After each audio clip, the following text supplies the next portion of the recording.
Jujutsu Kaisen chapter 242 is one of those chapters where you have as much serious undertones to it as you have the goofy elements that are right in your face, but given how wacky and fast-paced the comedy in this chapter is and how thick it is with Japanese comedy, it can be really easy to overlook the fact that we're seeing Kenjaku truly get pressured in a major way in this fight, and all signs are pointing towards him ending this fight very quickly in the next chapter, because he's seeing what Angel meant when she said that Takaba had the best chance of taking down Kenjaku, because even he's come to the conclusion that he can't win at this rate. However, let's back things up and let's unpack the chapter itself. So we open up the chapter with Kenjaku versus Takaba continuing on from the last fight, but just as you expect from a battle chapter that deals with Takaba, this fight isn't exactly the type of fight that you would expect from a standard JJK fight. There's no glorious hand-to-hand combat like we saw with older fights. Kenjaku summons a giant cursed spirit and Takaba just bulldozes this thing with a semi-truck, and we get the scenery change to a Takaba being viewed as a drunk driver and Kenjaku being the police officer trying to make him take a DUI test, where if he's drunk enough that he kills the fish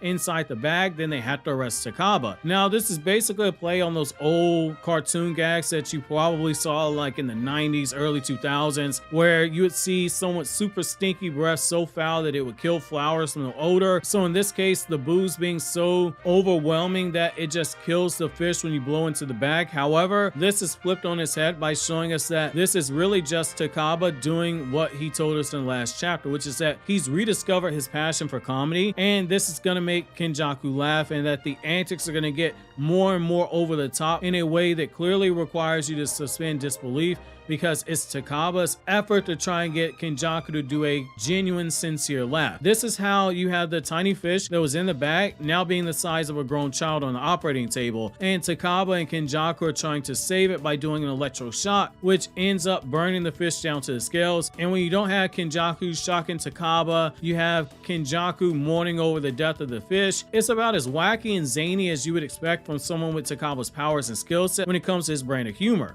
Even the way that they're playing rock, paper, scissors is just done in the most wacky way possible. And one thing I do think we have to give some credit to Gege for is the way he's drawn the eyes and the mouths during the scene, because if you look at a lot of gag manga, one thing that really stands out is that the mangaka find a way to use the eyes and the mouth to really convey emotion in a cartoonish manner when it comes to these scenes that they're drawing, and some of the details that you get here really sell it, like when they have their fingers up each other's nose and you have Kenjaku with a deformed face and the messed up eyes, and you have Kenjaku with his teeth showing. It's a gamble, a very clear hit or miss when it comes to the comedy, but I personally think this works due to the mix of slapstick and abnormal Japanese humor that we're getting here. It's at this point that Kenjaku realizes, hey, I'm in trouble right now, because Kenjaku's curse technique is more than just imagination from Takaba, but it's affecting Kenjaku down to his soul as well. It's basically soul manipulation, which is scary. It's at this point you can tell Kenjaku is starting to reach his breaking point, because it's one thing if you go into a battle and you lose against someone like Sukuna. That's completely understandable. Nobody would look at you like you're crazy. They say, yeah, okay, that guy looks like he's the king of some super foul shit. However, if you tell people you lost against Takaba, they see a goofy looking dude who looks like a 3-year-old started drawing him and lost passion for drawing midway through the design, and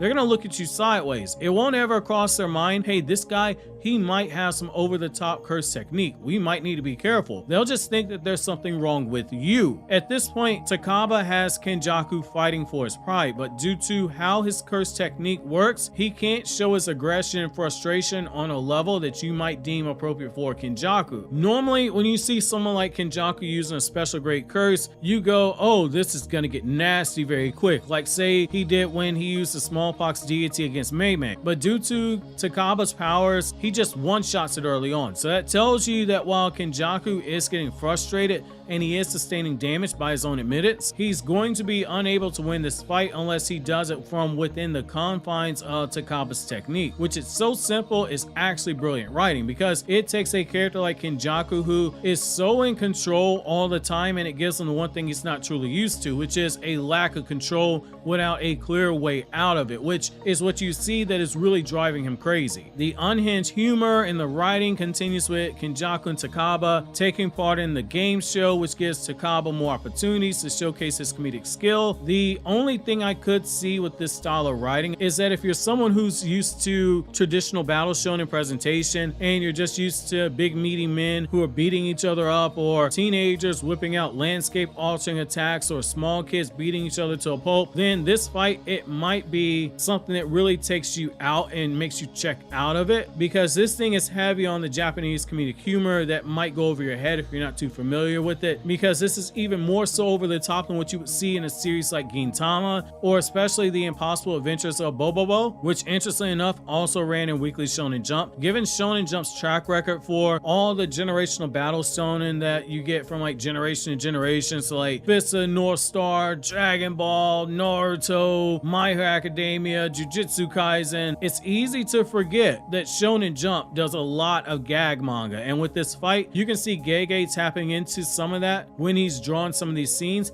likely trying to draw in the gag manga readers of Weekly Shonen Jump. That's the whole point of mixing in so many of these skits where they're moving back and forth between sequences, which is how it can be so easy to overlook the bombshell implication by Kenjaku that Takaba's technique is potentially manipulating his soul due to how the technique itself works based off of Takaba's imagination. That speaks volumes to how busted Takaba's technique is. We're used to curse energy and curse energy manipulation, but soul manipulation is on a whole nother ball game, and it just makes you wonder how much of this did Angel know when she came up with the plan to have Kenjaku fight against Takaba. And now that Kenjaku knows the extent of Takaba's power, will Kenjaku take an interest in this body? It's something that the story, at least in the meantime, makes you wonder, knowing that it won't give you the answer until later on. Gege is letting you know Takaba is someone that Kenjaku has something else in play for, because he's not busting out his domain expansion. He's not using gravity manipulation. He's making it a point to break Takaba through his curse technique, and there has to be a reason for how conservatively that he's taking him on. Which, because he's going that route, we have the humor sequences of Kenjaku transforming into a cat to trick Takaba, Takaba running Kenjaku over with a jet ski,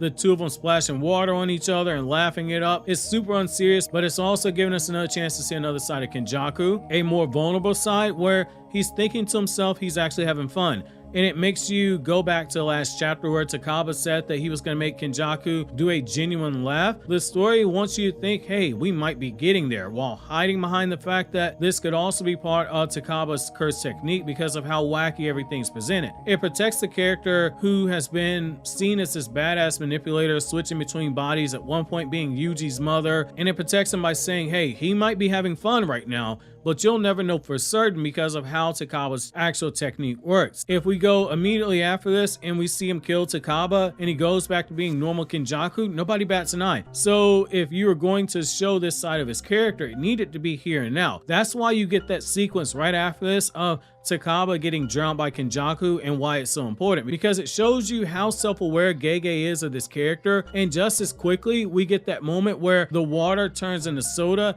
and it goes back to being comedic, and Takaba has Kenjaku knowing that he's going to lose at this point if things keep up with this pace. That's why the ending shot of this scene where you have the two of them dressed up in suits in front of an audience kind of comes off like this might be Kenjaku going for one of the last few Hail Marys that he has. And how Takaba plays along with this crowd that Kenjaku's manifested, similar to how he made that theater for Choso a while back. How Takaba handles this will give Kenjaku an indication as if he's found a way to win from within Takaba's curse technique, because he's almost out of options. While I personally think this is going to be Kenjaku going for the whole, you said you want to make 10 out of 10 people laugh, 100 out of 100 people laugh, here's the audience, I made more people laugh than you, therefore your curse technique is nullified. I am curious to see where you guys think this is going. Meanwhile, check out my Jujutsu Kaisen videos you see here on the screen.